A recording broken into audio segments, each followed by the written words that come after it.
let's try again. Hi, thank you, James. While people are piling into chat, a couple of things. Life update. I've got gout, so I was diagnosed with gout a few weeks ago. I've been trying to, figure out what triggers it mostly. For those that know, gout is a disease that affects your joint. It's like an arthritis. So that is the thing affecting me right now. So gout normally flares up for most people in their big toe. For me, it's the right big toe. Is the thing too high? Sorry, I'll drop it down a bit. How's the volume now? Better. Here we go. That should be okay. So I'm quite close to the microphone just to get things a little cloud. Good. All right. So I've had gout for the past few weeks, and I've had a few flare-ups. This happened late last month at the last tournament I did. So I've been trying to manage that. As you can probably tell, when you require your big toe to stand and walk, archery becomes impossible. So I've missed out on a lot of practice, a lot of training. I've been doing regular shoots, but I've been kind of flaring up, calming down, flaring up. So it's been somewhat frustrating to maintain a practice because in my last tournament I had a really good mindset, really enjoyed it. Came back and thought I want to shoot more long distance. I want to shoot more frequently. And I started to get this regular routine where I was filming my practice sessions, and then I stopped for a couple of weeks, and that's because of gout. So I'm on the mend, and I'm starting to learn about my triggers. There weren't that much because from the list you get when you get gout, you have things like alcohol. I don't drink at all. Organ meat, which I don't eat. Lots of red meat or seafood, which I don't normally indulge in, and so on. So there are very, very few things which I really need to cut down on. The thing with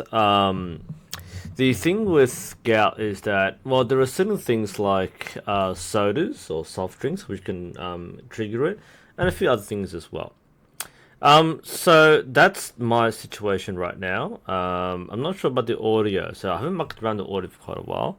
I'll leave as it is. Apparently, the left side is strong. Have I accidentally touched one of my settings on my microphone? Let me have a look here.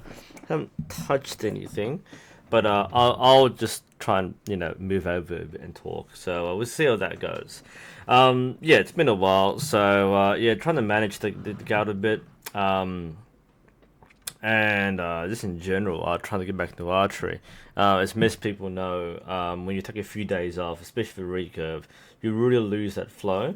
I've regained quite a few things. I was watching the World Archery Coach Me series, the latest episode with Brady Ellison, and he said something which was really resonated with me. The question from his viewer was, what do you think of? What goes through your mind when you are about to go through the clicker? And basically what Brady Ellison said was that it should be subconscious. You let your subconscious take over. And I've always had trouble with the clicker, especially recently. I kind of been out of practice, and that the words that he said, just like the subconscious, I kept that in mind in the last couple of days, and I started shooting fairly well. No, not great, but I've started to break through some of the training or we'll say target panic, but clicker panic sort of things, and just letting subconscious take over. It's something which, as good archers, we do anyway, but when you are not in that peak, you tend to forget about the motions. So that's what I've been going through. Just working on my technique, trying to get a frequent training routine back in. Gout has really affected that routine because, again, like, you don't want to put pressure on your foot. It's very painful, and even the recovery stage, it's very painful, and you have to be careful. I've heard exercise can flare up gout again, so I need to make sure I stay off my feet. As an archer, it's quite hard, so that's something we're going through. So, welcome to the Q&A. So we've got a few people in the channel right now. We've got a few things to go through. We've got around 15 or so questions on the YouTube, plus around 10 on the Facebook post, once I find it again. I think I've got it. That's not what it is.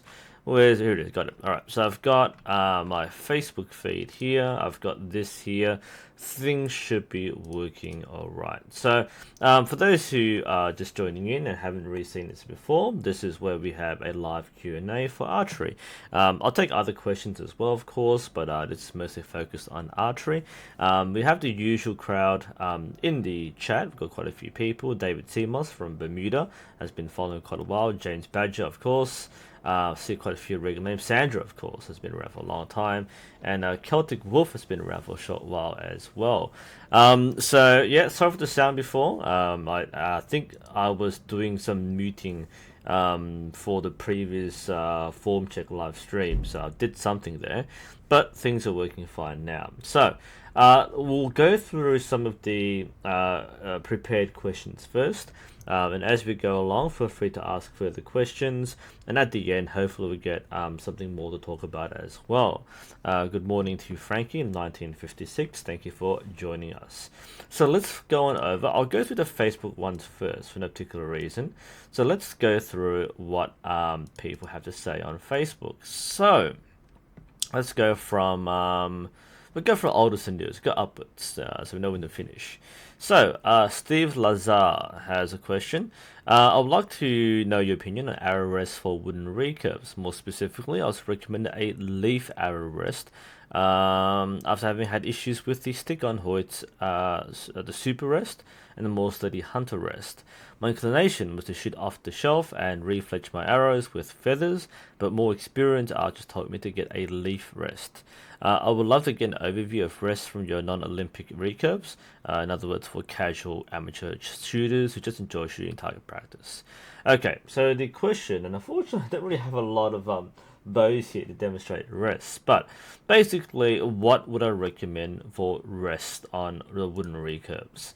A big part of the thing here for rest is, oh man, it's tough because if you're just a casual amateur shooter, you don't really need to pay attention to which rest you use. Now, for target shooting, people actually shoot target archery as a sport. Most people prefer the arrow rest, the flipper rest, because you want minimal contact, minimal resistance. And I wish I had a rest to show you here. Do I have a rest lying around for no particular reason? I've got no bows here. I've got all my bows here, but they're all off the shelf, off the knuckle. So of all the bows I've got lying around, I don't have a rest. No, I give up. Alright, so I'm going to just grab this Samick Bear Hunter, I guess. We'll just handle this for now. So, the thing with rest, okay, so there are several ways you can shoot a bow, alright? So one is off the shelf. So a lot of wooden recurves and some metal recurves, but mostly wooden recurves, you can put a shelf rug here and shoot off the shelf. And that's probably the most traditional way of shooting, apart from shooting off your knuckles. So that's one way to do this. You could get a rest, so you get a screw-in leaf rest, or you can get a stick-on rest, like a hunter or a super rest. So those rests are quite good as well. Or you can go upmarket, buy a $10 magnetic rest. Now, the thing with the, generally speaking, by the way, an elevated arrow rest is going to be slightly more accurate, or between slightly to significantly more accurate, depending on how careful you are in your shot process. For target shooters, people who do Olympic style target shooting, you would never shoot off the shelf. You really want the precision of that rest. Now, if you're shooting traditional, doing short range to medium range, it's not going to be that different between what rest you use, because it's mostly your technique and your point of aim rather than the rest. But the purpose behind having different kinds of rest is the elevated rest is preferred because there's less contact. If you have, as Morton pointed out, a bad tune, the increased contact with the shelf and the riser is going to make it more inconsistent when the arrow leaves the bow. with the elevated rest, there's nothing really interfering the arrow flight as it comes out. Now, again, ideally, if the arrow is well tuned, then it would clear the bow completely. Whereas if it's poorly tuned, there'll be excess contact. So it's more punishing on a shelf, less so with a rest. And again, with the magnetic rest, with very thin flipper arms, they'll tap the arrow perhaps, but it won't really affect the arrow flight. The stiffer plastic rest, like the leaf rest or the hunter rest, again, if you don't have great clearance, the thicker, more durable plastic is good in that it will last longer, but it might also affect the flight of the arrow a bit more. So, what do I recommend?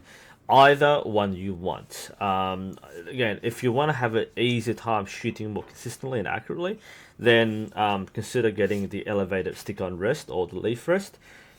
If you want to just shoot like traditional off the shelf, then do that. Depends on what you want to do.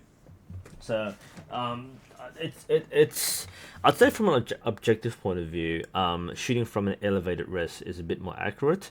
But again, for most amateur shooters, that's not really noticeable. Your technique is going to affect most of your shot placements.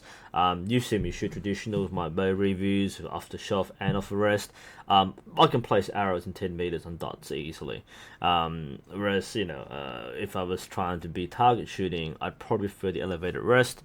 Not really huge on. I mean, like, again, if you want to feel more that traditional style shooting with feathers and off the shelf, then that's fantastic as well. So that's my first advice. Sorry, what's the question, David? I thought this was Q&A, and this is advice broadcast. Yeah, I'm answering a question right now. Sorry, I thought you missed that. Mode had a quick question there. So what is better, wood or carbon arrows? Generally speaking, carbon. The thing with carbon is that modern arrows, carbon arrows are much more easy to spine for. Wooden arrows are less consistent. They are manufactured with less straightness guaranteed. So carbon arrows have a very high tolerance to straightness, very high quality assurance. Wooden arrows tend to be quite cheap, very good for traditional shooting, but because they're wood, the material is less designed for high performance. So they tend to be perhaps a little heavier or thicker, at least. They'd be thicker for the relative spines, and there'll be somewhat more inconsistencies in straightness. Whereas modern arrows like aluminium and especially carbon, they are manufactured to be much straighter. So I mean, most shooters today, even traditional shooters, will prefer carbon for that reason. Wood tends to be more for traditional style shooters, purely traditional, rather than carbon. All right, where was I? So wood belongs in the woods. That's basically right. So next question, flipping over to our Facebook feed again. So Nicholas, advantages and disadvantages of stick-on rest versus wraparound rest. I'm going to bring up these pictures because some people don't know what they are. Aluminium or carbon? Carbon. Again, aluminium tends to be more beginner friendly and much cheaper. Carbon is just generally preferred because you want a lighter shaft, generally speaking, and a carbon basically enhances your performance at distance greatly. At close distance, it's less noticeable, but the weight of aluminium does greatly affect its performance at distance. The weight would tend to make it drop sooner, and it tends to be a little thicker, so it's blown around by the wind a bit more. That said, the heavier shaft makes it a bit more forgiving for beginners, whereas carbon, if you don't have good technique already, you'll find yourself flicking arrows quite easily. So the majority of modern target shooters will use carbon. Aluminium is a beginner-friendly alternative, but even now, more and more beginner kits come with carbon arrows. Cheap ones, but carbon is by far and large the preferred option for arrow shafts. Again, I'll bring up the arrow rest. So there were two examples. So let me just get these ones. I misspelled that on my thing here. Whoops. That is, I misspelled Spigarelli, and have a look at what I found on the search. So that's not exactly what I'm looking for. So let's search that again. my apologies. Spigarelli, Spigarelli, ZT. That's the one. Yep. And I'll also bring up another search. Shibuya Ultima rest.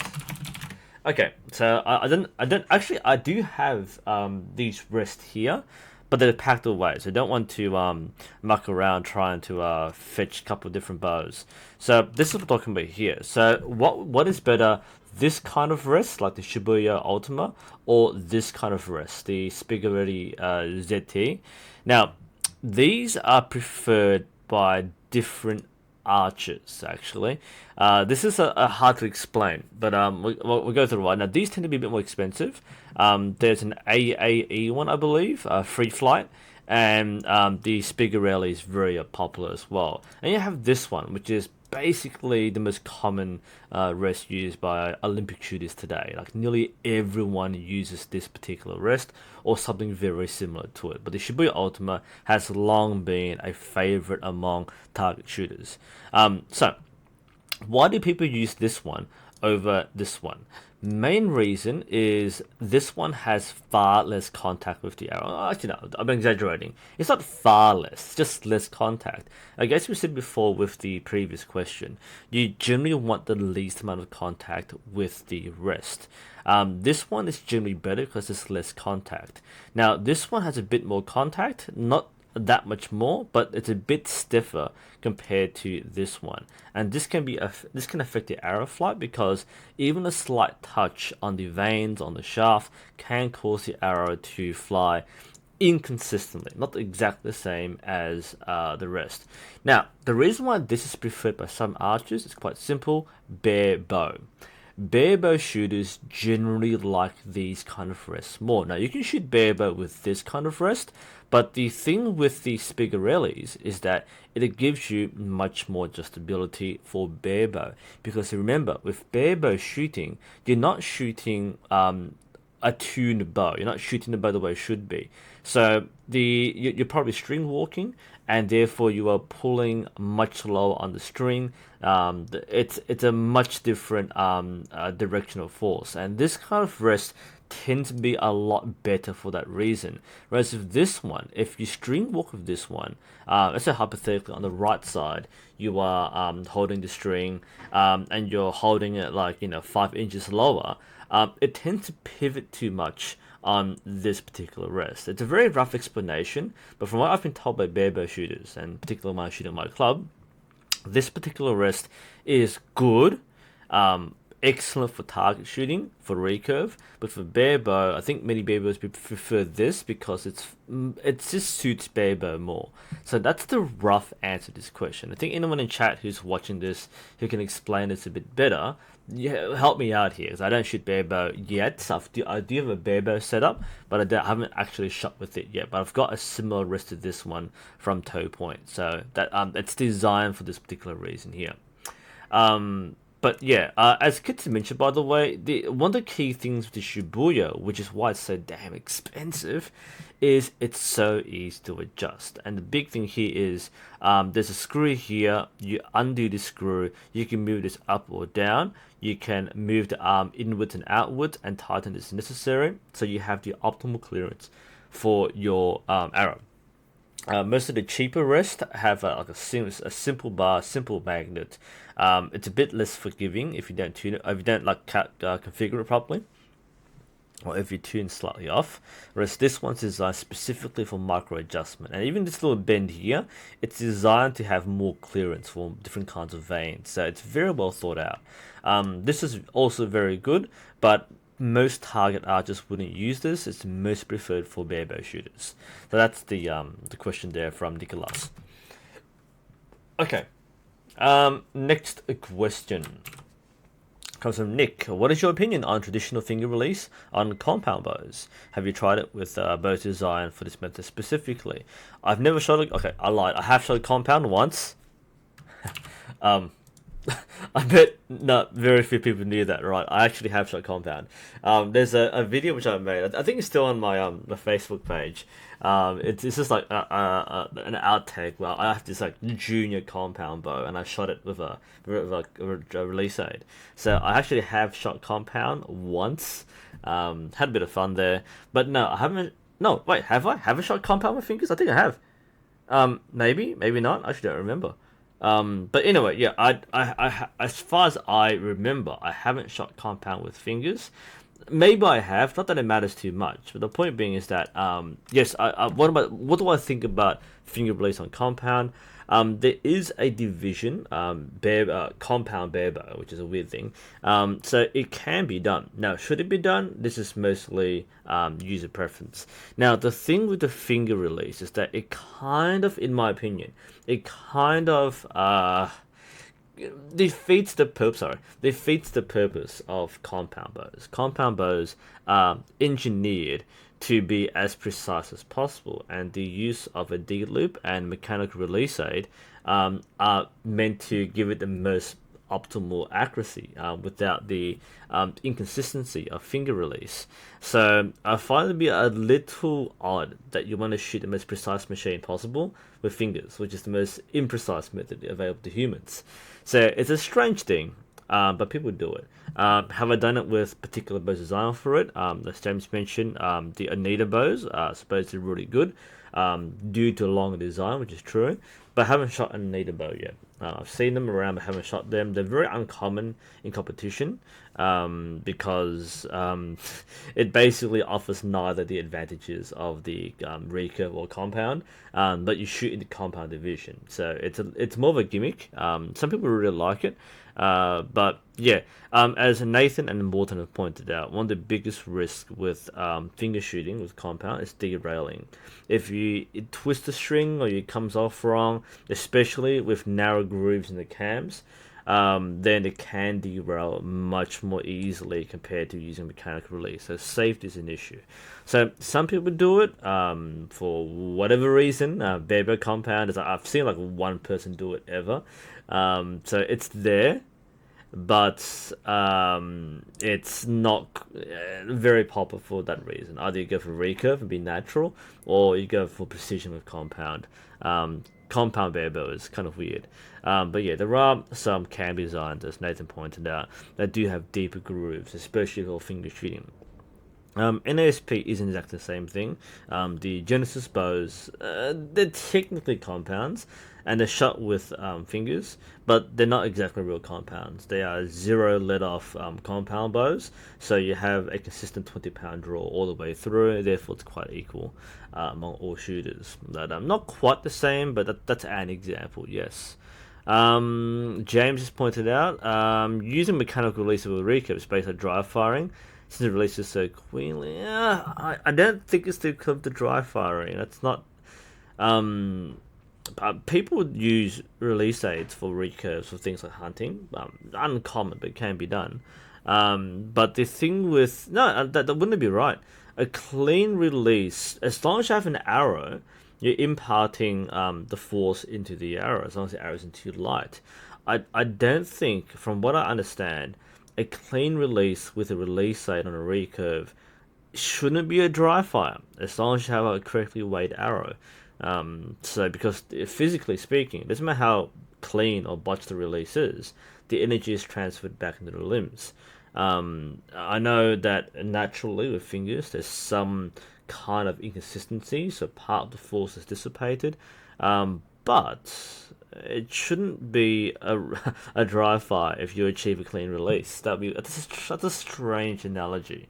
I'm not sure that's valid, but from what sorry, yeah, I don't think that's quite valid. Anyway, back to our questions. I need some fluids. Hang on, fluid time.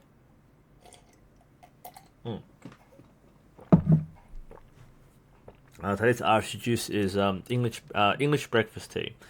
Okay, what are we doing?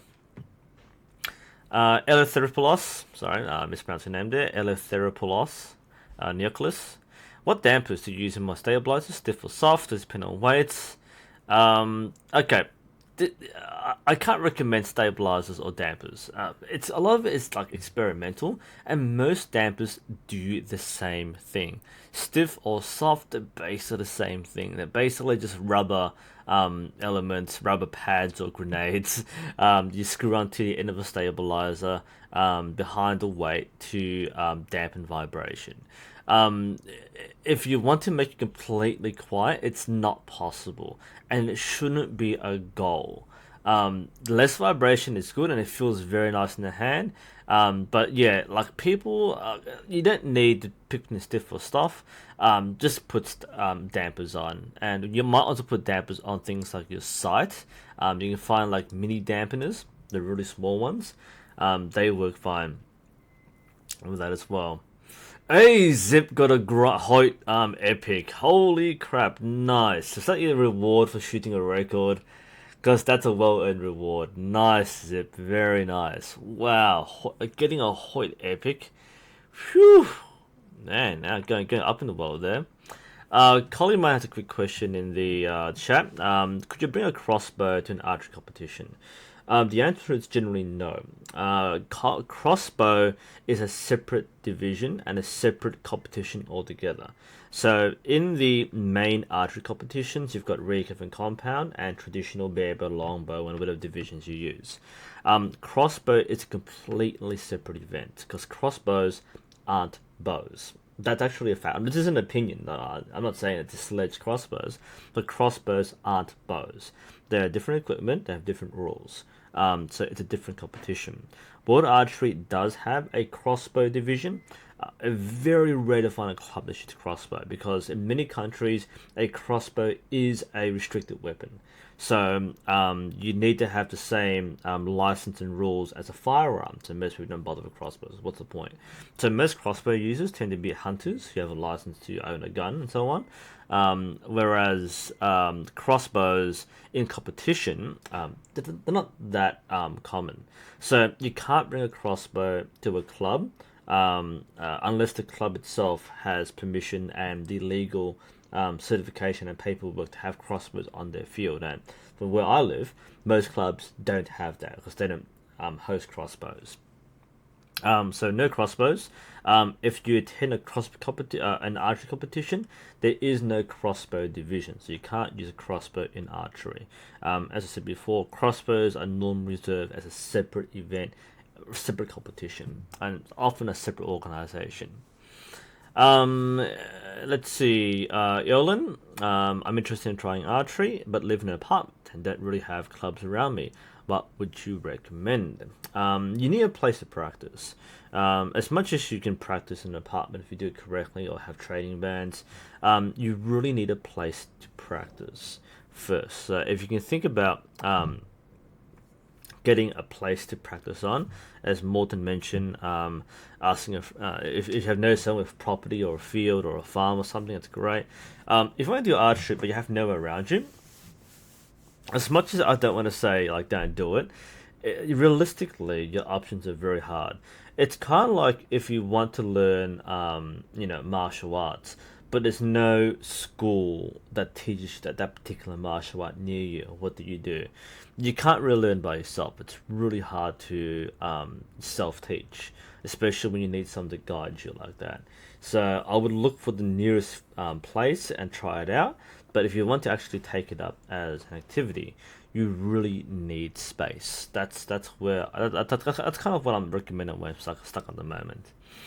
All right, David. Thoughts on have your leading foot point right at the target for balance, as in offensive guard position, guard position. Basically, the foot pointing forward would not be a good position because it's very much less balanced. Because remember, a fencer has to move. That's the distinguishing factor. I've mentioned this in my video about the aggressive stance, where people have a lower stance, lower the center of balance, they spread their feet out more. This sort of thing is very good for movement, and for a fencer, the balance is dictated also by their movement, and for fencing, it's moving backwards and forwards. So their stance is specific for lunging, advancing, and stepping backwards, not sidestepping at all. So there's no need for that. So it's optimized for one purpose there. With archery, there is no advance, so there is no benefit to pointing the foot forward. That destabilizes you. So either a shoulder wide square stance or an open stance is still the most stable for archery. There really isn't anything that can make it more stable. So I mean, honestly, thinking about stance, this has been practiced for centuries now, right? Modern archery has been around since 1900s, if not before the 1800s. So stance hasn't changed for that reason. So if you are talking about stance, then any change in stance, if it would have worked, it would have been done long ago. So that's probably not an optimal stance. That's for David's question. Pointing your foot forward. Is that right? So I might have misread that. Yeah, pointing the foot at the target, right at the target. Yeah, that's not a stable stance. Not for archery. Kushal. You practice back tension with this slingshot rubber band, but it's hard to deal with a bow. Not sure what the question is there. Yeah, it's hard, but yeah, it's you have some to guide you, it's even easier, obviously. But without some to train you, it's hard. Yes. Not sure what the question is. Jokan, what do you recommend in terms of mental prep when you're competing against archers who are more experienced than yourself? Okay, so good question there. My first advice for you, Jokan, is remember you aren't competing against other archers. You're competing against yourself. Nothing the other archers do affects what you do. Everything you do, every shot you shoot, every arrow you place, every score you write down is controlled by you and you alone. So it doesn't matter how much more experienced they are. It doesn't matter how good they are, how not good they are. Your shots are yours and yours alone. So don't think about your opponents. Your opponents don't matter. There could be an Olympic champion. It could be a new guy at the club. It doesn't matter. You shoot the way you shoot at practice, and that's basically it. Shoot the way you do in practice. If you don't practice, that's a problem. But for the most part, if you maintain the mindset where you don't have to pressure yourself to shoot better than what you normally do, you shoot the way you do in practice, that's fine. That's my advice for you. Mental prep is don't psych yourself out. Don't feel like you have to shoot exceptionally well. Don't feel like you're facing the best shooter on the planet. You're facing yourself. Okay, Tiger Rush, hello. How's my day coming? Quite well. We did a massive round today. Shot a 120 arrow short Adelaide round. I shot average, but I've got gout, so I'm just recovering from the soreness as well as just getting back to the training routine. So shot that, plus shot an extra practice round. So shot about 170 plus arrows today, which is a great amount for me. Felt very tired, but felt great too. I don't feel tired. Actually, no. Like, I already pushed myself. I probably feel really sore later on, but right now I'm feeling great. I'm not that high. So thanks for asking. Kenny, do I do archery full time? No, very much. I do not do archery full time. Sandra, do you have when the cresting from the arrow starts to get destroyed by contact with the button? Just grab the rest of it with my knife. What was the question, by the way? You might want to add a few words there. I'm not sure what the question was, Sandra. I'll come back to you later. So back to the prepared stuff. We got a lot to come through, so let's have a quick look-see. Let's have a look. Oh, by the way, I think I had a question from Artisamus. Is it posse? I think I'm missing a few things there. Yes. How old am I? I'm in my 30s now. I'm Asian, so I'm pretty ageless. So back to the question. So we had the question from Elithoropoulos. Robert's advice for keeping mental focus. Oh, we keep talking about, like, we keep running to each other here, right? So, mental focus. Okay, this is a really good question because we go through this a lot as well. So, my advice for mental focus, especially because when you get to your sixth arrow, you tend to like get psyched out. So, there are most ends come down to one of two things. Either you shot like crap and you feel horrible and you're like, oh my god, oh my last shot, you just get really cracked down on yourself. The other extreme is when you shoot five really good shots and you have the last one and you go, oh my god, I shot 5 golds, what do I do now? So both sides, it comes down to one thing. Forget your last arrow, shoot the one you have in your hand right now. So shoot the next one. Don't worry about everything which happened before. If you've got 5 bad shots, doesn't matter, just shoot the one you have next. If you have 5 good shots, same thing, doesn't matter, shoot the one you have next. And most important, and this is a good advice, and someone mentioned it to me midway during a club shoot, and it just made me shoot better instantaneously.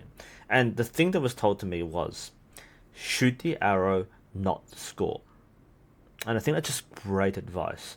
Don't worry about the score. Don't worry about what you're doing. Just shoot the arrow. Just do the shot. That's how I maintain my mental focus, is forget the previous shot, just load the next one and shoot. And for me, I actually don't use a scope to spot my arrows. I just don't care. I mean, I shoot my best when I don't know what my score is. And this is true for many people. And a lot of people who shoot rounds frequently get obsessed with score. Personal best, trying to get 50 plus per end, dropping 1 or 2 points. It's a very stressful thing to do. And having that target focus and that score focus often makes you shoot worse because you're trying to clutch onto scores and points that you could have had, and you forget what you normally do. So you end up doing things just for the sake of getting 1 more point. So forget the score. Don't even worry about where the arrow lands. Sometimes when you shoot long distance, you can't even see where the arrow lands. So you don't think about that. Just shoot.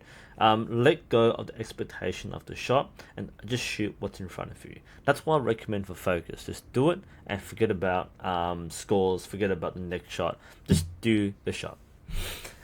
Some quick questions I thought there.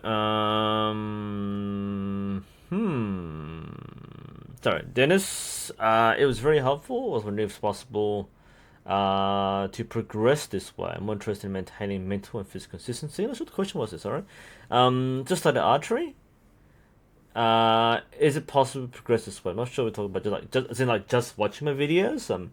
Yes, I guess. I mean, the more guidance you have, the faster you progress. Generally speaking, the more time you put in, the more you progress.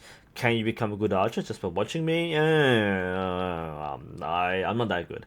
I give resources, but you kind of need someone to be there or have a way for you to monitor progress and see what you're doing. So I'm saying it's impossible, but it's a difficult pathway to be self-taught, and that's what you're talking about. Unless I missed a question there somewhere. Yeah, as Nathan pointed out, exactly what I said. Having someone point things out to you is much easier. Is it possible to do archery with hand problems? Is it not much strength and grip? Yes, because archery is not based on grip. Archery is mostly based on your back muscles. It's not an arm sport, it's not a hand sport. You shouldn't need strong grip. Now, there are issues if you have some kind of condition or disability where you can't actually hold the bow, or you can't physically pull the string back on your fingers. If you have a disability, things become much more difficult. Not impossible, but it's not going to be the same. But if you have like below average strength, just because you're a normal person, you have poor grip strength, this doesn't matter. Your grip strength has no bearing on your archery skill. This only matters if you can't actually hold the string or hold the bow. How do we define progress, by the way? Consistency is the key. This is normally measured through score. Score is an objective reflection of your skill. So yes, higher scores are achieved through more consistency, and that's the sign of progress. Let's see. Tiger Rush, glad you do archery. That wasn't a question, by the way, but great. Let's see. Stellar Virgin. I want to get into archery. My nearest club is my nearest club's next beginner course is early next year. Ouch. Though I don't want to buy a good bow until I've some coaches, but I'm so eager to get involved ASAP. Don't buy a bow yet. Big mistake is buying the bow you don't need. Save yourself the money and effort. Early next year is a long wait, but if you have the opportunity to get guidance and introduction into archery, that should be the first thing you do. Now, I wouldn't like jump the gun and start buying stuff without knowing what I'm getting. Let's have a look here. Zorg, where was I? Sorry, I missed that. Zorg recently got back into archery and decided to start tuning my arrows. Is there a difference between arrow fishtailing and arrow flight wobble? Excellent question. Let's get a prop arrow here. So, question is, what's the difference between the flex of an arrow? So, arrow will naturally wobble in a flight versus fishtailing. So, the oscillation of the arrow is normal. All arrows oscillate. And if you watch in slow motion, the arrow will oscillate as it moves. That's normal. Now, oscillation there are two nodes, basically, right? So when you flex the arrow, it moves on these two nodes. And a well-tuned arrow means that the arrow path will go straight through these nodes. That's what actually dictates the flight of the arrow. So it will flex, but the nodes will fly straight, hence that determines the arrow's path. Fishtailing is not that flex. Okay, so if you're watching the arrow in flight and you see this movement, all right, that's normal. Fishtailing is caused when the back end moves like a fish's tail, right? Flap, flap, flap. That's what fishes do. Anyway, so the difference here, when we watch the arrow flight, is if you're watching from the back, the oscillation is actually almost invisible to the eye. So you actually will see the arrow fly straight. If the arrow looks like it's doing this, all right, it's kind of, if you're holding it with one end, you're doing this, that's fishtailing, all right? So if you're flying this way, I'm going to fishtail it. That's fishtailing. It's when the back of the arrow moves erratically and the front of the arrow is mostly not moving. Regular oscillation is not the same thing. So you can tell the difference by the way the back of the arrow moves. If the back of the arrow is moving, then that's fishtailing. That's caused by having the wrong tune. All right, it's too soft or too stiff. That's the main difference between those two things. And again, very good question there. Okay, that was the question, and we'll go back to our normal set. Whew, this is a slow move here. So, on Ashley finally asked an easy question. What happened to SF Archery? This has been answered, by the way. So, SF Archery, or Sebastian Flute Archery, is a company started by Sebastian Flute. Now, a long time ago, Win & Win acquired the rights to use the SF name. So, for the last however years, SF has actually been manufactured by Win & Win. So they sell under the SF brand name as a budget brand, whereas Win & Win is the actual top-end brand. Now, that agreement was broken, so the partnership is over. So all the SF equipment is now manufactured under WNS, or Winners. So Win & Win, who owned SF and manufactured SF equipment, basically manufacture SF under the WNS brand. So an example of this, let's say we have the SF Optima Plus. Look at that, compared to the WNS Optima bow. So these are the... Hey, what do you know? It's me. Who would have thought that? I should have thought that. We got the images. We'll do it this way, because now everything's combined. So SF Optima. So that's the SF Optima. That's the WNS Optima. It's the same bow. All right. It's the same bow. Once called the SF Optima Plus. All the Plus now alphas. So the premium alpha, the forged alpha. They're all the same bow. I mean, this is pretty generic as it is. But this and this are the same bow. This is the SF Optima. WNS, exact same bow. Just it's been rebranded under the WS name. So that's the only difference. Next question. As an instructor, would you recommend a sight to a novice archer that eventually going to go bareback? My goodness, these are good questions today. Wow, I am really having a hard time answering questions, plus gout, ouch. Would I recommend using or giving someone a sight if they don't intend to use one? No, I wouldn't use a sight. Some beginner courses put sights on their beginner bows, so they teach people to use sights from the beginning, which kind of leapfrogs them into doing target archery with sights. Fair enough.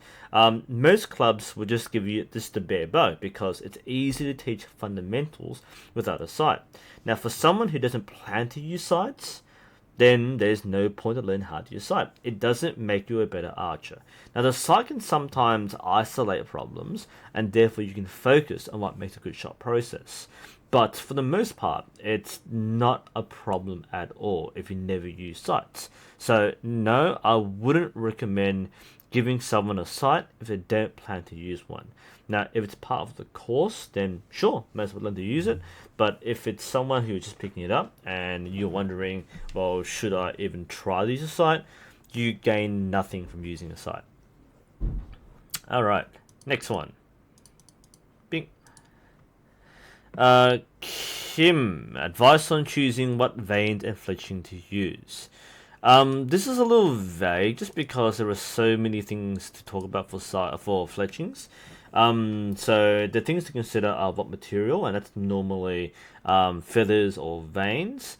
Plastic vanes are cheaper, easy to acquire, easy to replace, and come in larger numbers and more colors. Feathers are typically used by people who want to shoot with feathers.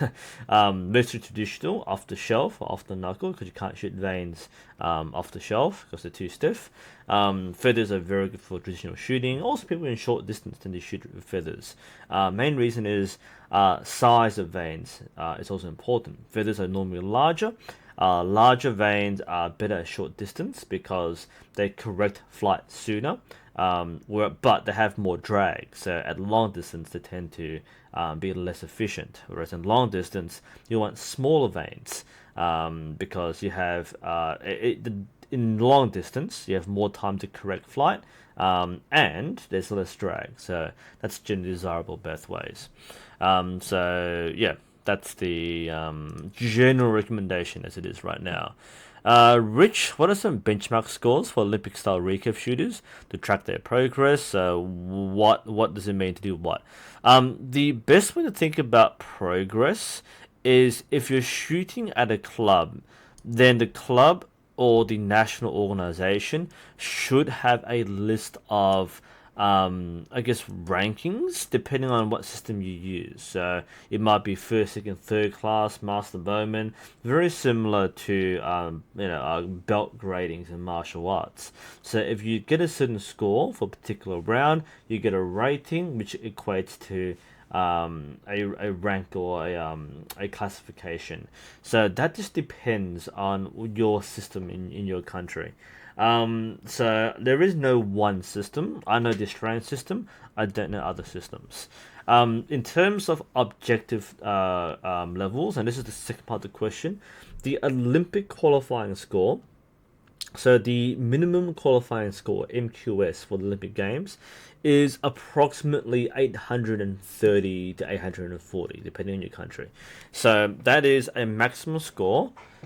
Sorry, not 840. So the standard round, I was thinking there, the standard round for the Olympic Games is the 7-7-20. So 70 meters, 72 arrows for a maximum score of 720.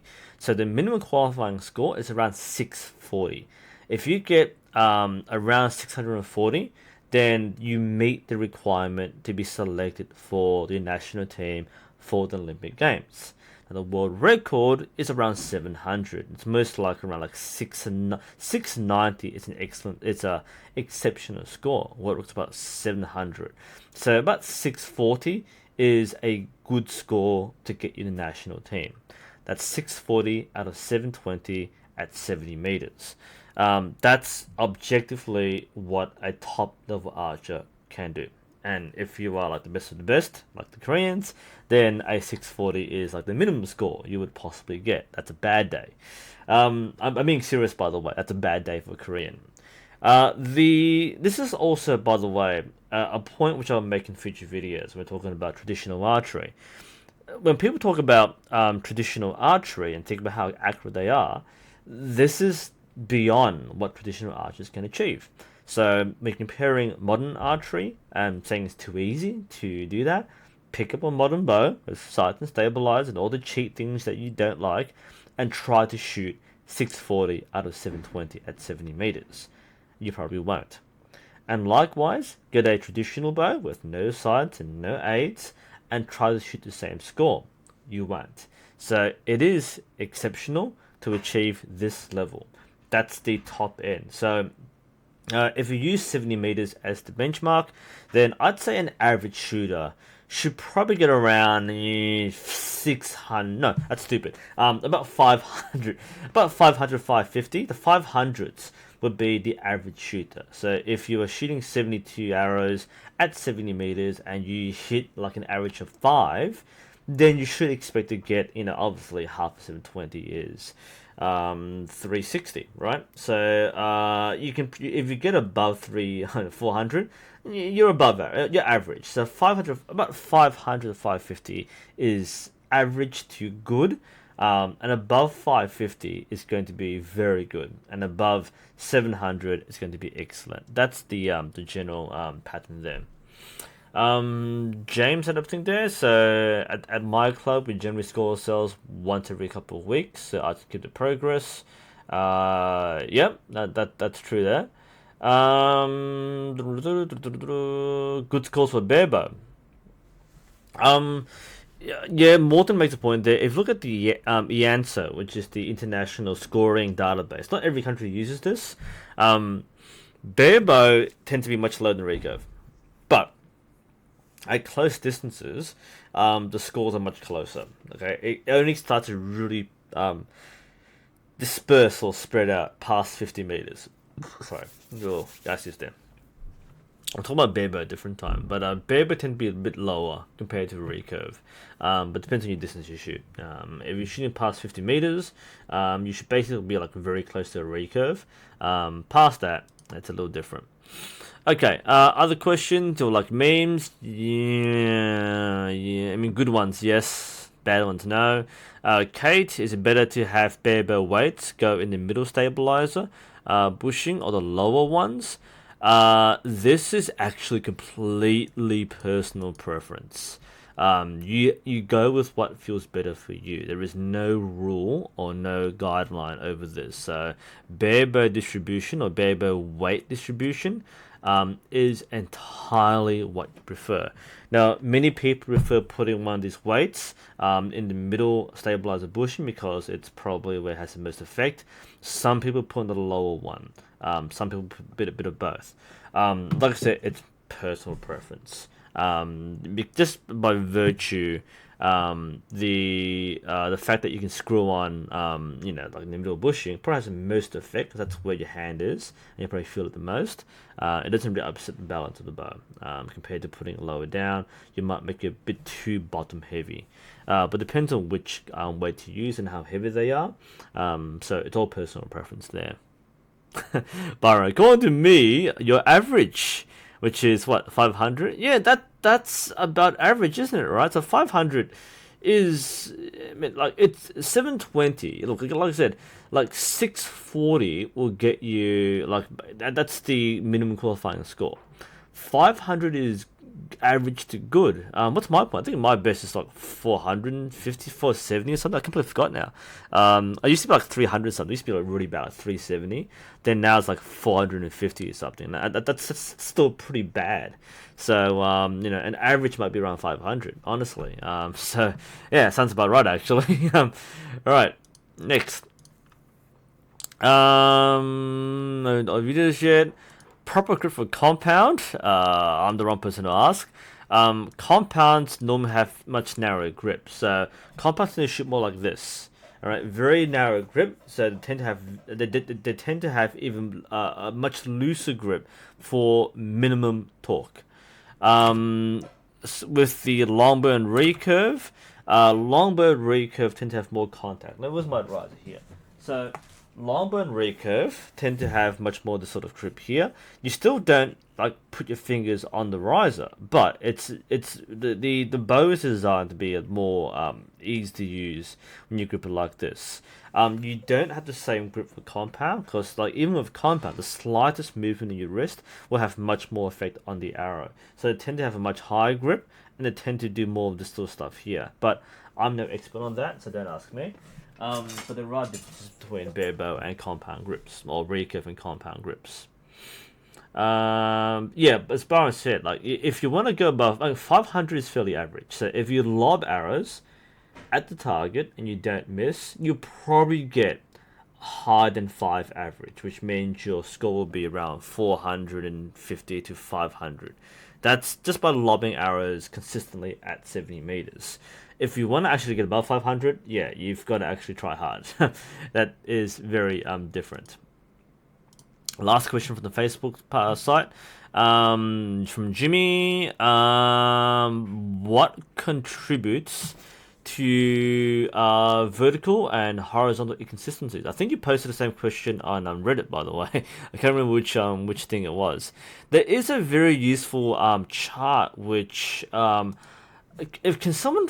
is a chart which shows it's a clock thing, right? And it shows vertical, horizontal, and what causes each one. If someone can link that chart to me and point out where it is, I want to use that as the guide here. I'm not sure what that visual was. Archery, target. What? I have no idea what to search for this. Problems. There's a diagram. Man, where can I find this diagram? If you're watching, you probably know what I'm talking about. It's a very commonly shared diagram which points out like it cuts the target into sections and it points out what is wrong. I just don't know where to find it. Like I've seen it so often, I just can't find it anymore. So I'm just gonna give me a couple of minutes here, because I think this is such a useful thing to look up. I just don't have it at the moment. Let's have a look here. Does the Reddit have something? It might be in the guide of the wiki, which I never use, honestly. Where else could I find it? It might be geez, where can I find it? Could be in one of the archery Facebook page. Someone I know made it. I just have no memory of this diagram. Someone help me, please. Someone like find me this diagram so I know what's going on here. So I'm just spamming through this to. Is this useful? No, the wiki sucks on the archery subreddit. Frequently asked questions, maybe. No, nothing useful there. That's crap. No. Oh dear. I have no idea where to find this stuff. That's not going to help me right now. Jeez. Wow. Archery. Thank you. Archery mistakes. Thank you, Sandra. Archery mistakes.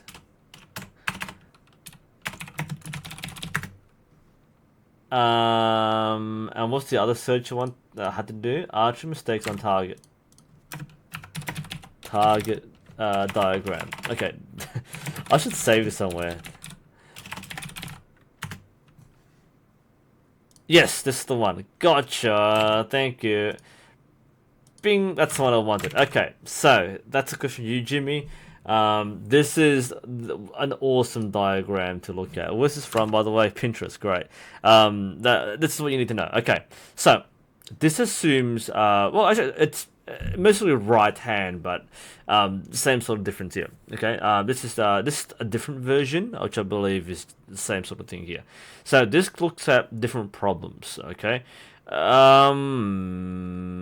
I agree with this? Oh, okay, it doesn't include this. So this is anything that causes horizontal displacement. This is vertical displacement here. Okay, so let's talk about each one briefly. So if your arrow flies left or right. So if you aim the center, the arrow goes off to the left or off to the right. This is normally what causes. Now, this is assuming a right-hand archer. So if you're shooting towards the left as a right-hander, it can be caused by canting the bow. And this is something which a lot of people don't realize is actually a big problem. So, canting the bow will cause the arrow to flex and fly in a different arc. And if you cant it differently, it might go from this end to this end to this end.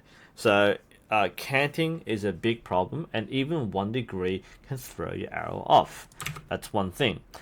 Gripping the bow can also cause the bow to move, and having a stiff bow arm. So having it too stiff or overextended can also cause that to move left and right. So that's a really good one. Well, I'm losing my thing here. So in terms of to the right, again, canting. Throwing the bow arm, so basically if you're right-handed and you collapse on the shot, or your front arm moves forward into your right, that can cause it, and a bad reference point. All these, a reference point is a fault for all sections, but especially left and right, because a lot of people, including myself, have very consistent vertical alignment. So if you shoot in a straight line all the way through, so straight, you can put an arrow on top and it wouldn't fall off. But we have a very poor left-right placement, and that's because your dot or your sight isn't correctly aligned each time. It might be a string picture problem. So there's a slight angle on or off, which causes the arrow to float left or right, even though the shot was done quite well. Let's see, if you're dropping the shot, so you might be losing energy in the shot. Underdrawing can cause that.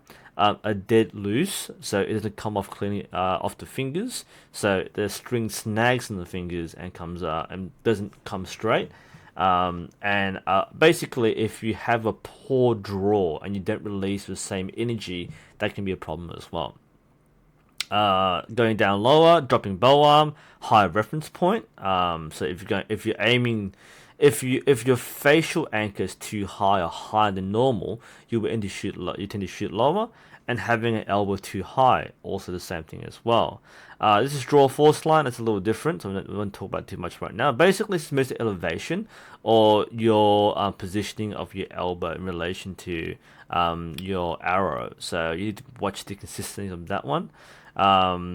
And right side is basically the same sort of thing here. Interesting, on the arrow floats to the right, you may be watching the arrow fly, and the reason this might happen is you might collapse, drop your bow arm, and watch the arrow fly forward, and because you've moved to the right, it tends to fly to the right as well. If it's too high, couple things here, your elbow might be dropping, therefore your draw force line is going upwards. Also healing the bow, that's not a good thing. Healing is when the bow is sitting in your bow hand. Healing is when you inadvertently push the bottom of the bow forward with your hand, so you're going like this. That's called healing. So if you're pulling it back, then that movement of pulling back and letting your wrist relax too much, that's called healing. That can cause the arrow to fly higher. And the last part there is the mouth open, which also is a problem. So if you're anchoring and you open your mouth like it drops the anchor point just a bit as well. So that's something I recommend there. I'll link it to the Reddit post as well. That explains it much better than I can in the video. Plus I'm a little tired now. It's like 10 p.m. and I have a pretty long day. Alright. There are other things too, of course, but that's a pretty easy diagnostic to look at. Okay, let's fly through the YouTube questions quickly. I'll keep that on my mind now. Okay, so the YouTube questions very quickly. Handinu, or Handy Inu, 2.0. Do you like using metal limbs, wooden limbs, or carbon fiber limbs? Metal limbs don't exist. If they do, they're kind of like custom made things. Limbs are meant to be light, so wooden limbs or carbon limbs. I use both depending on my bow. Carbon's my preference, since it's more high performance, more consistent, less affected by variations in temperature and so on. But wooden limbs tend to be softer, so I prefer carbon, but wood's fun to use as well. Do I prefer recurve or compound? Obviously recurve. I don't shoot compound, so recurve. Escaflue, what is good outside for type of woods? Everything can be. Dodgy Geezer, have you tried traditional bows? Yes, of course, I've got many. What do I like, dislike about it? I like traditional because traditional always feels like the most natural way to do archery. As much as I do modern archery, traditional archery feels much more relaxing and much more natural. I love traditional archery. For people who say I hate it, no, I don't. There's no proof I hate it. I love trad archery. What do I dislike about it? Nothing. I love it. It's fun. That's what I thought I would be doing. So when I started buying trad bows or getting sent trad bows, absolutely fun. Enjoyed trad archery. So nothing bad to say about trad archery. What are my thoughts on home? So, opinions on archery tag. I haven't done it. There's a place in my city which does, but I personally don't do it. It's a fun social activity which has nothing to do with archery. Now, I'm not saying this to be a snob, but archery tag is pretty much to archery what paintball is to shooting guns. They're very different things. It's meant to be social, it's meant to be engaging and physical. It's not meant to be like a sport or something. So archers probably wouldn't enjoy archery tag, at least not the archery element. It's quite chaotic, doesn't reward skill, it's basically just fun. So it's not something which I would really follow or do it seriously, but I see why people would enjoy it. Next one, what are your thoughts on home shooting? If you have space in your house to do short range shooting, it's excellent for form. If you can do this daily and get like 1,000 hours a week for home practice, you are going to improve drastically. So if you can do it, yes, do it. Practice when you can. Frequent practice is better than long practice. Very important there. Next question is from Thavone. How do you determine appropriate arrow weight? This is not so important for a target bow. For hunting, much more important. Target, not so much. The appropriate weight is basically what gets you the right dynamic spine. Spine rating is far more important, but you may have to tweak your arrow weight to get the right spine. Remember, heavier points will have a softer dynamic spine, whereas lighter points will increase the dynamic spine. So if you have a certain spine and you need to make it softer, then you use heavier points and vice versa. Generally, heavier points will be slightly better in terms of grouping. It won't fly as far, but you might find tighter groupings of heavier points, but getting the right tune is much more important. Scooter, same question. What do you think about 7-meter at practice at home? Look, home practice, like I said before, is excellent. Like, you don't need distance. In fact, the less distance, the better. All you need is to practice at home, get regular practice. Now, what some people do, they actually elevate their target. So instead of putting target straight forward, they actually elevate it and they use a long distance sight setting. Now, obviously, at long distance, you have to aim higher. That's what you don't normally see when you shoot sights, but you are aiming higher. So some people will elevate their target and then shoot at a 70-meter sight setting, so they get the feeling of shooting 70 meters, even though they're shooting at 7 meters. So that's one way to get some really good practice in at home. Next one, best budget riser right now, budget $700. There are plenty of good ones at less than 700. I imagine that's for the whole kit, right? So, look, any rise in the 400 is going to be just as good as the next. There are very few good or bad ones. There are very recommended ones, stuff like the WNS Forged Alpha is very commonly recommended, or the Premium Alpha. So SF or WNS make very good risers, but pretty much anything you can get at that price is going to be a decent riser for a beginner. I mean, I've got like 3 here which I have that price range. I'll grab one right now, okay? So like this is the one I haven't reviewed yet, but literally most of the stuff you get in this price range, the 350s, the 450s, is stuff like this. This is the Bows and Bow horn. Nice color, by the way. I'm going to review this at some point in the future. I've been so tired and injured and recovering that I haven't had time to review all these bows. By the way, my dad's cooking in the kitchen. is cooking spam or spam bacon, and spam smells absolutely beautiful, especially for an Asian. But the smell of spam is so, oh my god, I'm so hungry now. I shouldn't eat, but still, spam. Anyway, this is what you might get for around $350 to $450. Okay, it's your typical riser. It's metal, feels nice, good grip, has all the stuff you need. That's what you get for your money. So I have no recommendations. You can follow all the popular bows and reviews, and I've done quite a few of the reviews on my channel. But most of the bows in this price range are exactly the same. They might look different colors, different feelings, but there's no really outstanding one I would recommend above all others. They're all good. Oh, sorry, I'm going quickly, but I'm getting tired, man. It's been a long shooting day. I've got so many things to do. But let's keep on going. Marik, can you elaborate on the sight pins that is allowed for target recurve? Oh, that's a good one. You know what? I'm gonna do a video on this. Because I've got quite a few different sides. I actually bought quite a few apertures. I will do a video on this separately. Very quickly, there's things which are allowed in recurve for target shooting. No magnification. You can have a plain glass piece, but you have no magnification. So when you get your thing checked by the judge, they check for any magnification. So you can't have any magnification. Sorry, I just knocked my camera there. I'm here. Let's just reset my camera because my USB cable is very sensitive. Sorry about this. I'm here. Bing.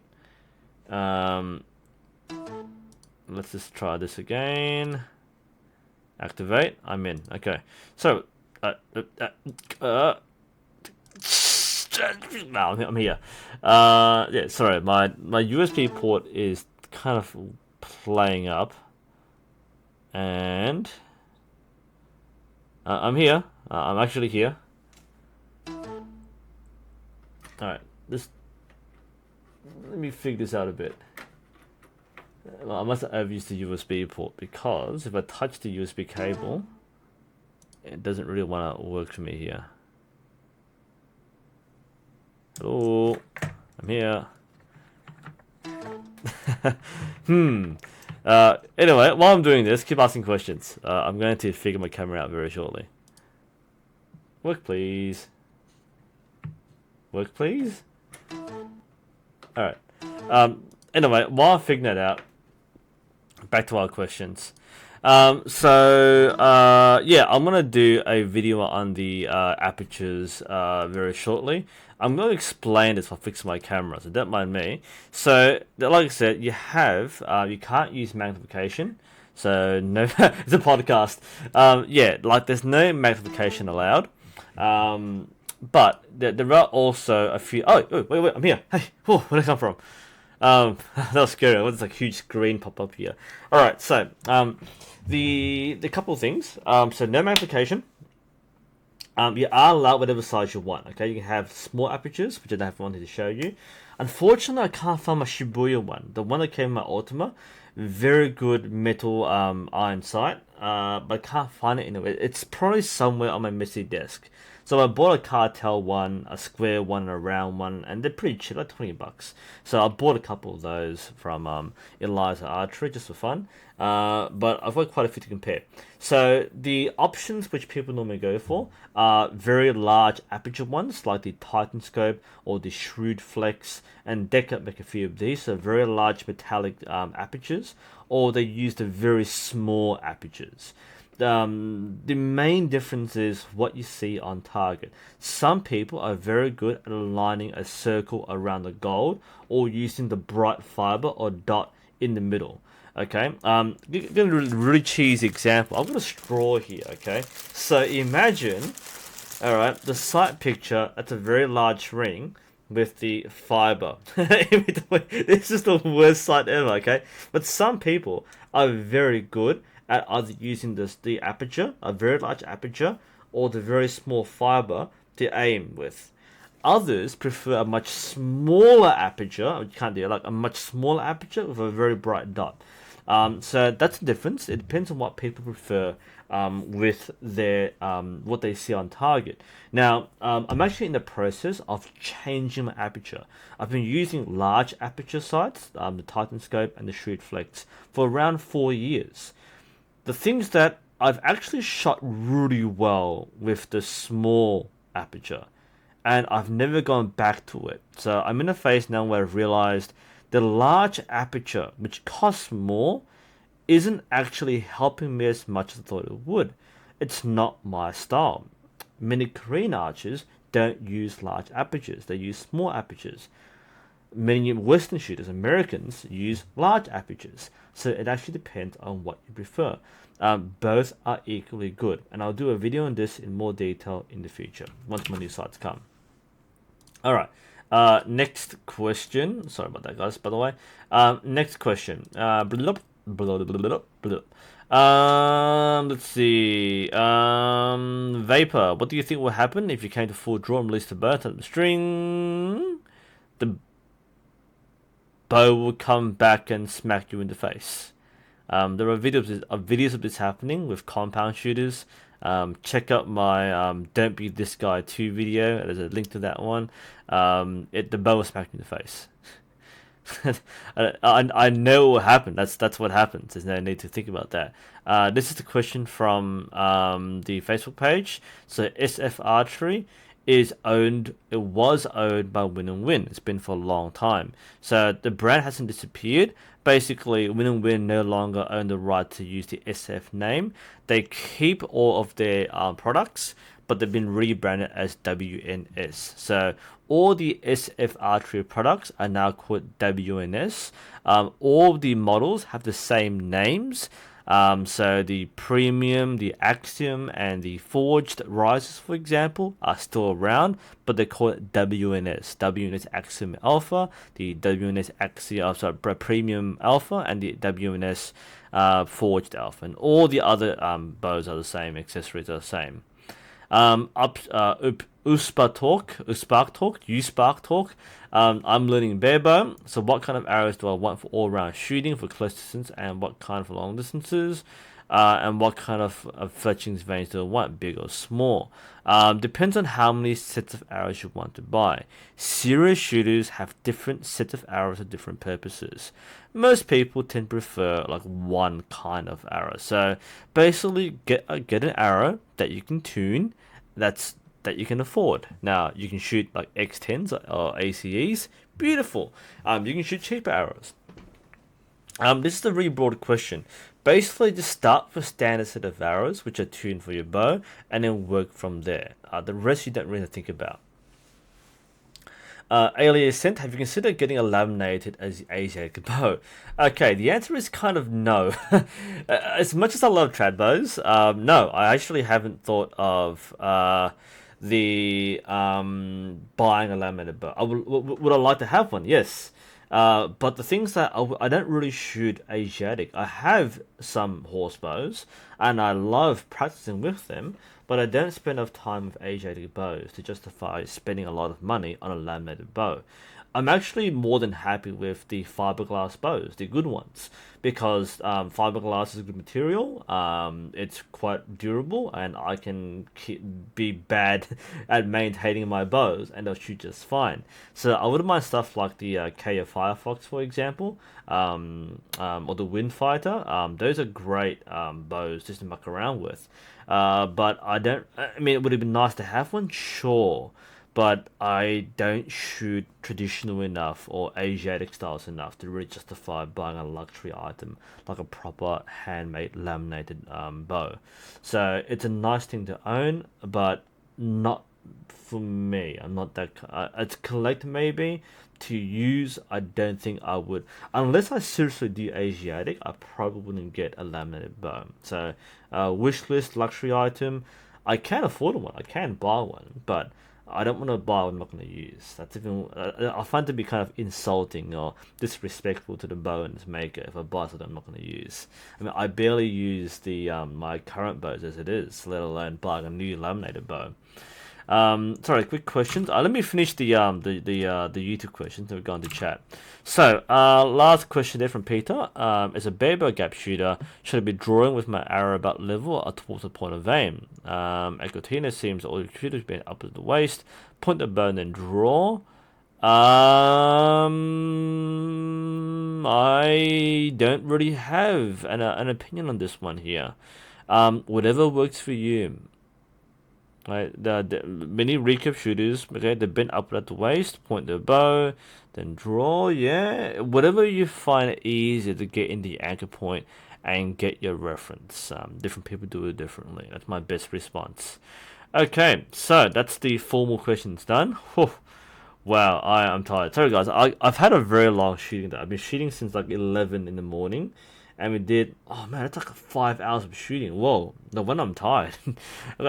As a teacher, I have work to do, which I'm not doing right now, but I'll do it. I'll probably have an early night and then wake up early and do stuff then. Bad idea, but we'll make it work. Alright, sorry. Questions, chat questions. I'll give around like 10 minutes to harass me. You are welcome, Jimmy, by the way. That's the diagram which I wanted to show. There you go. Excellent. Co-Wayne, yeah. Welcome from the Bahamas. Is there a difference between the Hoyt recurve bow and Win recurve bow? There are many differences, but most of it is just brand name and advertising. Hoyt and Win make excellent bows. You can't go wrong with Hoyt or Win. What it comes down to is look, feel, and what you prefer. So they're both excellent brands. Really up to you what you go for. Let's see. Joms Pistachio. I appreciate your videos. I would suggest you have more illustrations, pictures, and animations. That would be so good. Except the problem, and just a real talk here, right? I'm a one-man team, and I work a full-time job as a teacher. All right, so the amount of time I have to actually make videos is very, very, very, very little. And think about this, right? If I have time, especially now it's spring, getting towards summer, more daylight, getting warmer, I can shoot more often and practice and train and do competitions or make videos. And the reality is, I'd rather train, wouldn't you? Like, if you had the chance to shoot, wouldn't you want to shoot? So that's what I'm going to do. I don't have much time to do things. I would love to do animations and diagrams, but I don't have time to do so. I have the ability to do diagrams, quite good ones. Animations I can't do. If I had a team to work with me, then sure, we can make it happen. But I'm not a professional YouTuber. This is very much a hobby, and honestly, I like it that way. Something low maintenance, easy to do, can cover topics, not worry about making the highest quality production value. So as much as that could be the next level, that's not a realistic goal for me to consider. Good point, nice suggestion, but not for me to do. And honestly, like, if somebody else has the time, patience, and resources to do this sort of thing, there's always room for more people on YouTube to do archery tutorials much better than I can. Co-Wayne, wow, the Bahamas Archery Federation national team watch me. That is awesome. Could you send me a shirt? I've been meaning to do a shirt out announcement, but I keep on running out of time to do so. I'm still collecting shirts, by the way. So if the Bahamas National Federation want to send me an official shirt, I would happily wear it for the next video. Because every time someone sends me a shirt, a club shirt or whatever, I'll wear it for the next video and I make a topic just for them. So if the whole national team wants to send me a shirt, I'm totally in. I would be very happy to do so. How big is the Bahamas national team? I imagine it's not a very large sport. But I'm curious about this. I know in terms of Caribbean islands, I know the Trinidad Federation. I know a lot of them watch me. So a lot of people from the Trinidad and Tobago Archery Federation do so. But the Bahamas, that's actually really cool. That's really fascinating. That's the funniest thing I've heard all day. That's great. And the best thing is, like, sometimes you have a lot of like clubs or people or even national federations who don't have the resources to train up their archers or coaches, and they use whatever resource they can.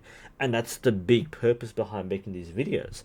I'm not the best source, but the whole point of what I do is to get people to that level where they can start doing archery, you know, more as a sport, more seriously, and start getting around goals.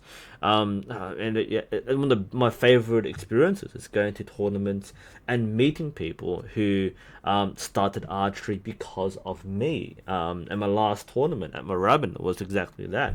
And there are people in chat right now who started archery because of me. We had Finn or Zip Archery before, who started archery because of me, and he's been shooting tournaments, he's been shooting a high age group, so shot like a national record or something the other day, so good on him, and has bought a Hoyt Epic.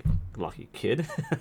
Dad's money, right? But he's earned it, so it's just great to see these success stories, and I'm really happy that I can do something to help out the Bahamas national team. That's not everyone can claim that. I have, as a high school teacher, I have some pretty weird achievements. You know, being a YouTuber is one of them. Yeah, helping national teams, being published in international magazines. By the way, Bow International, current issue, page 22. My copy hasn't arrived yet, but apparently I'm on that page. So there you go. Buy Bow International. I'm plugging it now because I'm in there. Alright, what else? Satria, sorry, we're carried away here.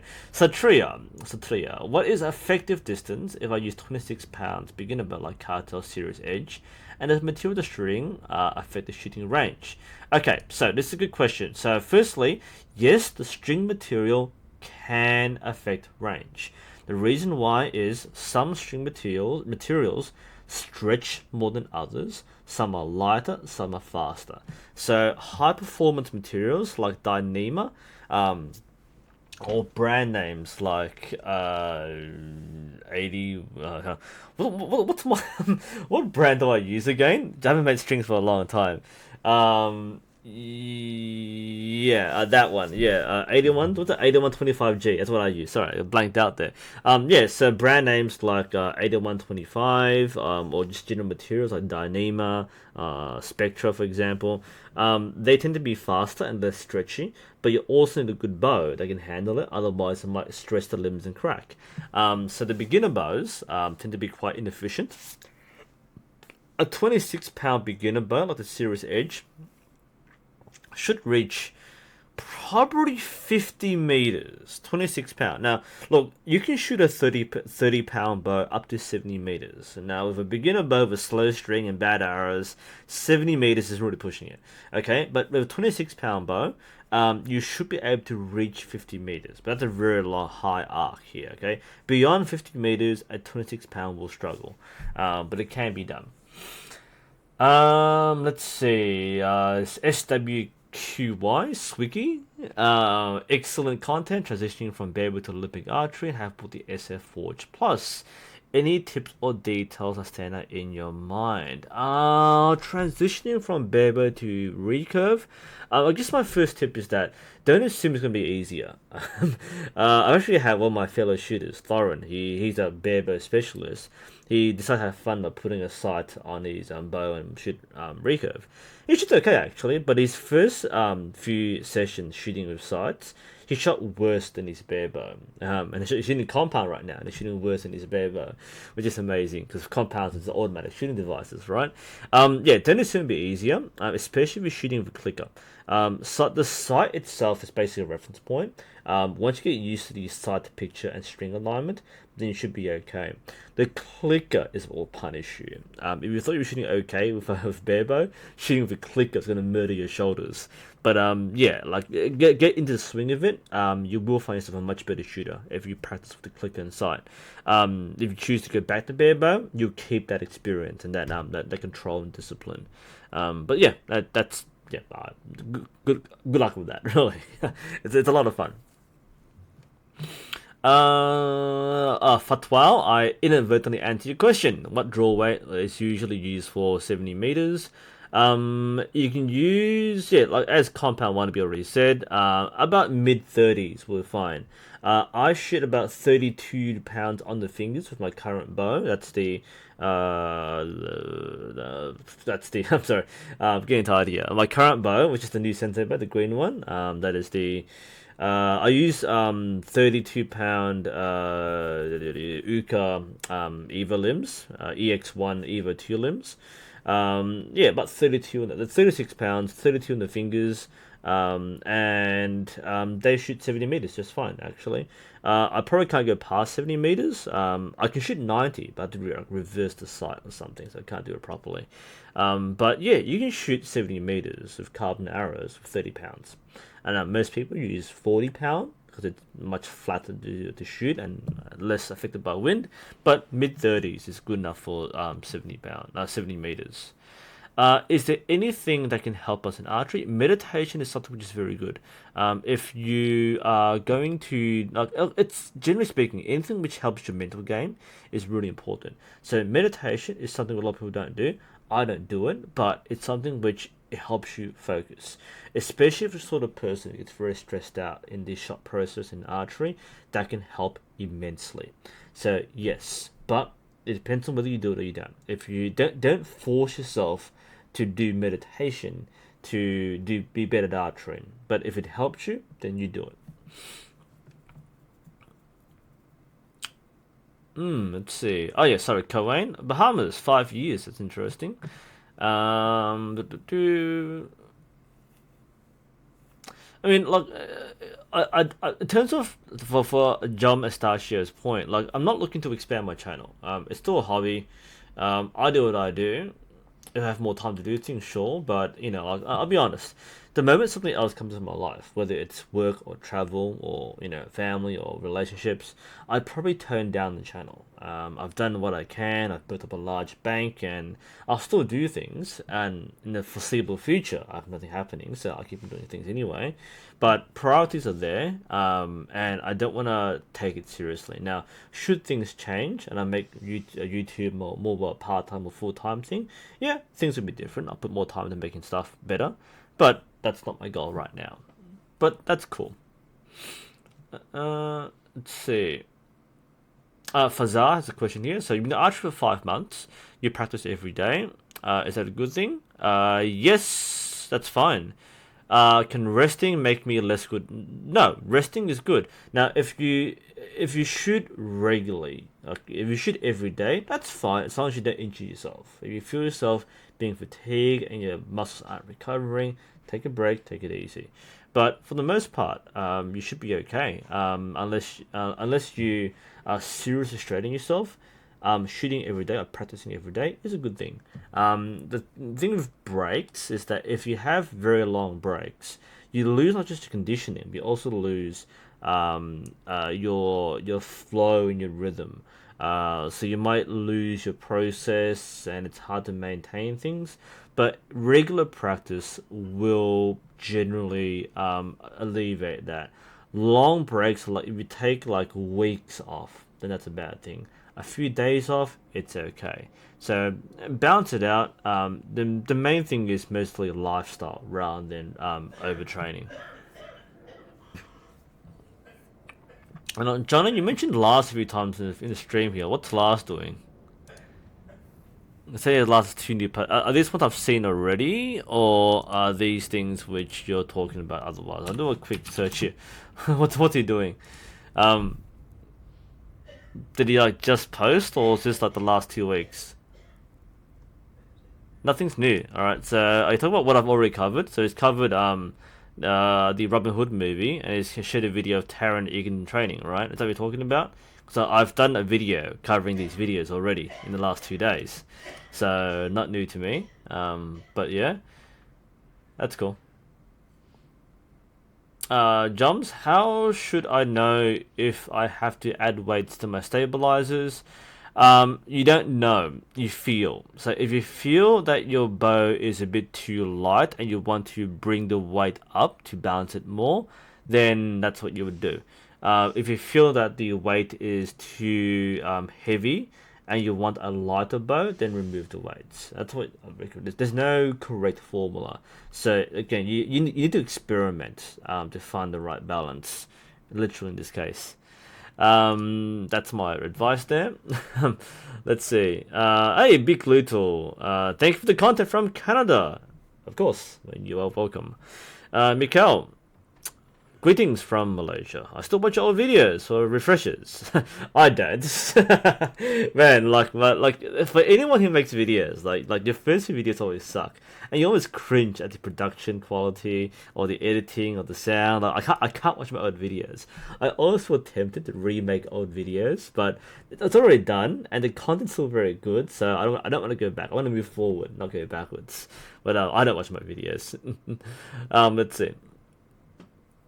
Fazar, I assume myself as a beginner in archery, and this week I just start to create a club in university. That's really fantastic, by the way. Well done on making an archery club in university. Is it legal if I teach my friend archery? You don't require a certificate to teach archery. The main thing to watch out for in terms of making a club is to make sure that the way you run your club is safe.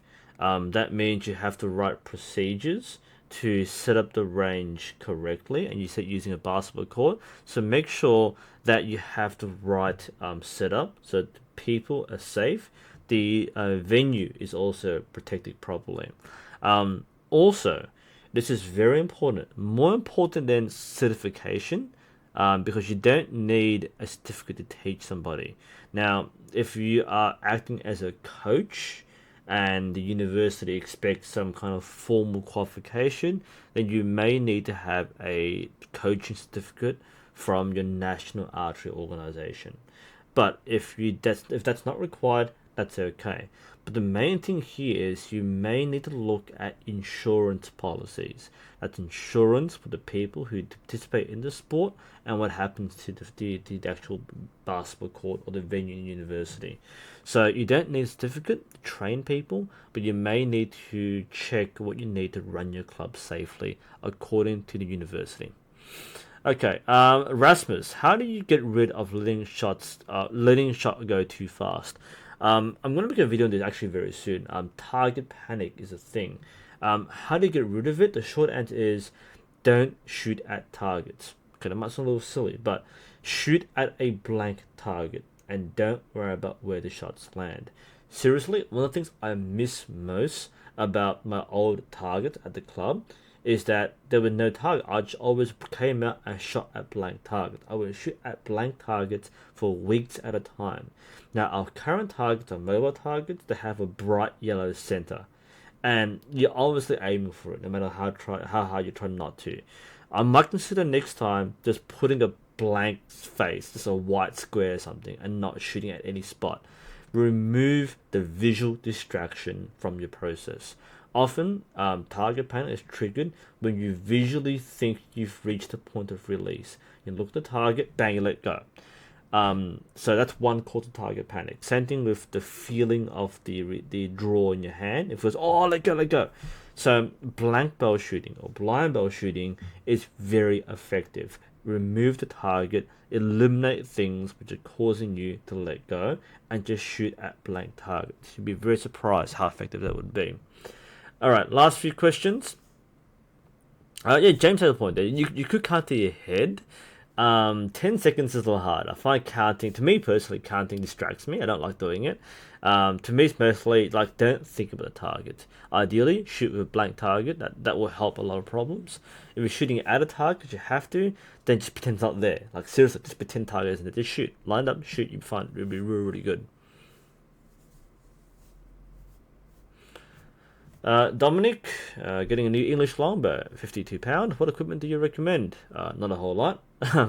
A glove, maybe a bracer or an arm guard, and some arrows. I don't really I mean, the thing with like traditional bows like English longbow, you don't need a whole lot to go with your kit. I mean, if you're buying like a modern recurve bow, you need a ton of stuff to collect, like stabilizers and sights and weights and everything. But English longbow, to stick in the string, you don't need much. Okay. Alright, look, I'm getting tired. It's like 10:40. I've got stuff to do, but I'm feeling really tired. I was going to have a nap after my shoot today. It's a really long round. but I kind of got into Assassin's Creed Odyssey again, so I am actually quite sleep deprived right now. Anyway, let's pause it there. It's been a pleasure as usual. I do, of course, run the usual form check live streams. I normally do those once I get 3 or 4 submissions. So if you do want to get a form check sent via video, then send a video to me. Email address is in my channel page. And I'll be happy to look at that in a live stream. Otherwise, our next live stream will be next month. So whatever comes first, whether it's Q&A or whether it's the form check live stream, I do hope to see you there. It's been a great pleasure looking at all your questions, and especially some of these things I'll be covering in different videos in more detail. I'll be happy to take more suggestions and questions. Like I said, I reckon we'll pause it there, or we'll stop it there. Thank you all for following. This is, of course, NUSensei, and I will see you next time.